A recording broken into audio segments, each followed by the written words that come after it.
Apa kabar guys? Kali ini saya akan nge-review gadget yang jarang banget dibahas dan menurut saya ini cukup unik, yaitu TickTime Cube.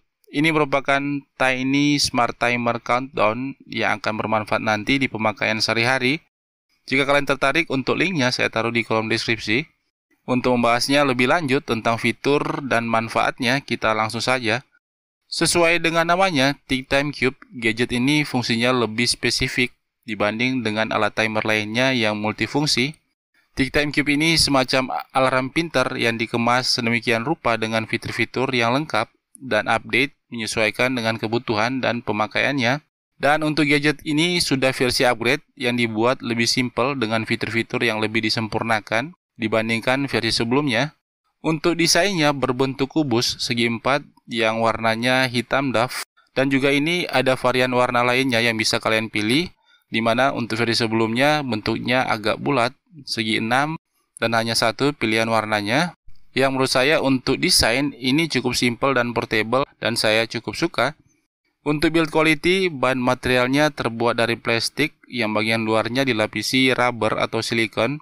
Jadi pas awal pegang, feel-nya itu terasa premium dan dia juga agak kenyal ketika kalian sentuh.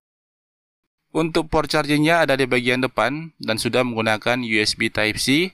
Dan untuk gadget ini dilengkapi dengan dua screen yang fungsi penggunaannya berbeda, di mana untuk versi sebelumnya hanya punya satu screen.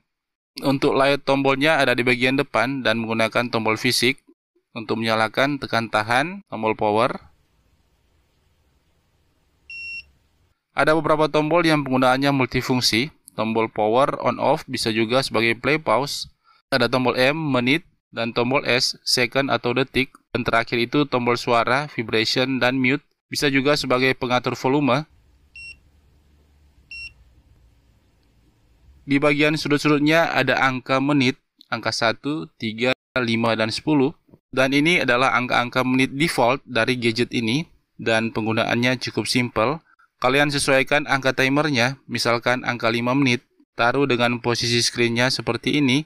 Dan waktunya akan berjalan mundur mulai dari angka 5 menit sampai selesai. Begitu juga dengan angka lainnya, angka 3, 1, dan 10. Tinggal kalian putar-putar aja menyesuaikan dengan angkanya. Dan seumpama jika kalian pingin pause atau hentikan waktunya sementara, ada dua cara. Yang pertama, tekan tombol play pause. Yang kedua, untuk screen-nya kalian hadapkan ke atas dan akan otomatis pause dengan sendirinya. Dan untuk ngeplaynya lagi, kalian tinggal atur ke posisi semula. Untuk bagian angka defaultnya, di bagian bawah itu ada semacam fingerprint. Jadi jika kalian sentuh dengan jari, misalkan di angka 1 menit, waktunya akan bertambah kelipatan 1 menit setiap kalian sentuh. Untuk angka 3 menit, akan bertambah kelipatan 3 menit waktunya. Begitu juga untuk angka 5 dan angka 10. Susunan angkanya akan berlaku kelipatan sesuai dengan angka itu sendiri ya. Dan ketika waktu timernya habis di angka 00, alarm akan berbunyi otomatis. Itu jika kalian atur dalam mode alarm suaranya, dia akan berbunyi seperti ini. Dan kalian bisa mengganti mode ke mode vibration. Jadi ketika waktu habis, dia akan bergetar secara terus-menerus. Dan juga ada mode mute, dia nggak akan ada suara ketika waktunya habis. Untuk fungsi tombol M, menit, dan tombol S, second atau detik, di dalam fungsinya itu bisa mengatur secara manual timernya. Dan ketika kalian mengatur waktunya secara manual, pastikan screen-nya menghadap ke atas dan tekan tombol play pause untuk ngereset angkanya. Terus atur sesuai waktu yang kalian perlukan dan aktifkan dengan taruh posisi screen-nya menghadap ke depan. Dengan sendirinya timernya akan otomatis berjalan. Kita lanjut. Untuk screen yang satunya di bagian sudut yang lain, ketika kalian hadapkan ke atas, timernya akan langsung berjalan dari angka 0 dan seterusnya. Waktunya akan berjalan terus, dan ketika kalian balikkan screen-nya, dia akan otomatis off.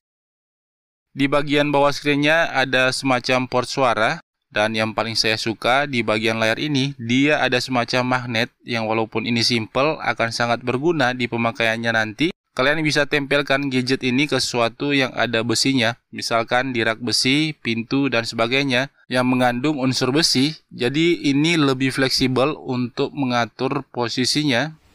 Untuk TickTime Cube ini sudah built-in baterai yang besaran kapasitasnya 550 mAh dengan waktu charging sekitar 2 jam. Dan bisa bermain secara terus-menerus selama 25 jam dengan waktu standby 180 hari dan sudah support fast charging. Dan untuk getaran baterainya ini menurut saya cukup tahan lama ya. Dan misalkan gadget ini dalam keadaan hidup terus nggak dipakai lagi selama beberapa menit, dia akan otomatis standby atau mode sleep. Dan untuk mengaktifkan lagi tinggal goyang-goyangkan gadgetnya. Tapi jika kalian tidak pakai dalam jangka waktu yang lama dalam keadaan hidup, gadgetnya akan langsung otomatis off dengan sendirinya.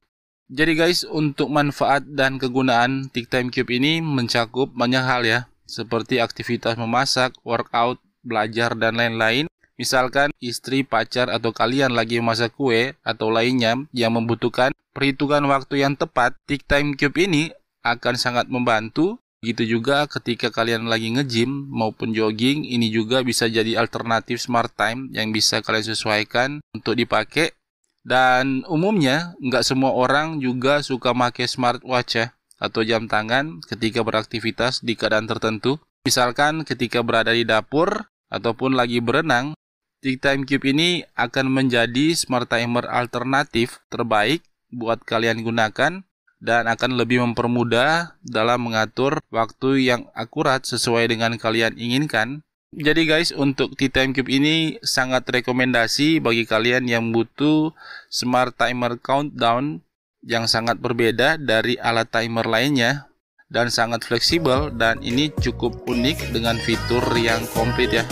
Saya kira cuman itu. Jika ada pertanyaan, tanggapan, silahkan kalian tulis di kolom komentar, dan yang baru gabung jangan lupa subscribe.